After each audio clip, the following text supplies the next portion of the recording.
লাগাইছি। গত 2টা ঈদ গেছে, আপনারা জানেন, সবার খুশির ঈদ গেছে, আমাদের প্রত্যেকটা আলোচনাকারী দুঃখের ঈদ গিয়েছে।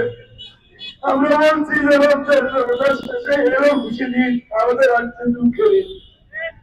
অনেকে চিকিৎসা করতে পারে নাই, অনেকে না খেয়ে আছে, অনেকে বাচ্চার 25 টাকা পর্যন্ত দিতে পারে নাই।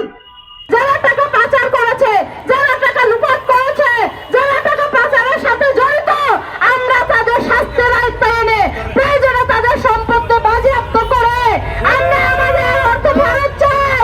আমরা কিচ্ছু জানি না, আমরা লাল নীল সাদা কিচ্ছু জানি না, আমরা একটা কথাই জানি, আমরা আমাদের মূল টাকা চাই। 3টা ধাপ যদি আপনারা পার করেন, 4র্থ ধাপে 1 লাখ টাকা করে দেওয়ার কথা কেন আপনারা পরিপালন করতেছেন না? যদি আগামী 1 সপ্তাহের মধ্যে আমাদের 1 লাখ টাকা, 6 মাস পরে আর 1 লাখ টাকা যদি আপনারা দিতে ব্যর্থ হন, আমরা আমানতকারী ভাইরা আপনাদের জন্য জোতার মালা নিয়ে এসে আপনাদেরকে জোতার মালা পরাবো। সুতরাং সেই দিন আর দূরে নয়, সাবধান থাকুন। 1 সপ্তাহের মধ্যে আমাদের সমাধান বের করুন, না হয় আর ব্যাংকে ঢুকিয়েন না।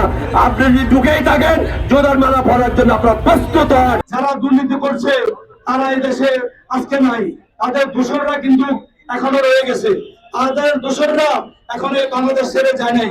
যে জুলাই আন্দোলন হয়েছে, এই জুলাই আন্দোলনের পরে লুটপাটকারী বিতাড়িত হয়েছে, কিন্তু না, আমরা দেখতে পাচ্ছি এই কবির হোসেনের মতো আরো কবির হোসেন রয়েছে যারা আমলাতান্ত্রিকের মাধ্যমে, বিভিন্ন তদবিরের মাধ্যমে এই টাকাগুলি বের করে চলে যাচ্ছে। এই কবির হোসেন কে, কি তার পরিচয়, সে কিভাবে গত 5/8/2024 থেকে 5/11/2025 মধ্যে ব্যাংক থেকে 1.5 কোটি টাকা বের করে দিয়ে চলে গেছে। সেই ব্যাংক হলো ফার্স্ট সিকিউরিটি ইসলামী ব্যাংক। সেই ব্যাংক থেকে টাকাটা তারা বের করেছে। আমরা ব্যাংকে গিয়ে আমরা কোনো টাকাই পাইতেছি না। আজকে 2.5 বছর যাবত আমরা দাঁড়ে দাঁড়িয়ে ঘুরতেছি, রোদ্রে শুকাইতেছি, বৃষ্টিতে ভিজতেছি।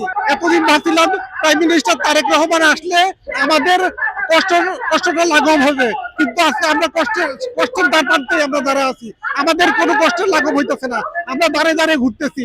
আমরা আমাদের রেখে ব্যাংকে আমাদের রেখে আমরা অপরাধ করে নাই।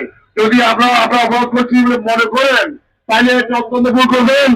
আমি একটা জিনিস পরিষ্কার করে বলতে চাই, আমরা বর্তমানে আপনি একটা স্কিম, প্রফিট স্কিম ঘোষণা করছেন, এখানে 5% বা এই ধরনের কিছু বলছেন, আপনি অতি তাড়াতাড়ি সেটা উঠ্য করবেন, আমাদের প্রফিট দিবেন অন্য 10টা ব্যাংকের সাথে সমন্বয় রেখে, সেটা কেন্দ্রীয় হোক, মধ্যমেধি হোক। রামবাবা মহিলা আসলে যে বলছে এয়ার কার্ড বাতিলের কথা, অর্থমন্ত্রী আমাদেরকে সেটা মৌখিকভাবে আশ্বাস দিয়েছে।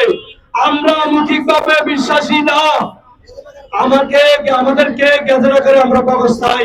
যাদের যোগসাজশে টাকা পাচার হয়েছে, টাকা লুপাট হয়েছে, যারা টাকা পাচার করেছে, পাচারকারীদের শাস্তি দেওয়ার দায়িত্ব সাধারণ আমানতকারীদের না, টাকা পাচারকারীদের শাস্তি দেওয়ার দায়িত্ব আইন শৃঙ্খলা বাহিনী, বাংলাদেশ সরকার, বাংলাদেশ ব্যাংক, সকলের। সুতরাং আমরা যারা টাকা পাচার করেছে তাদেরও শাস্তির দাবি জানাই।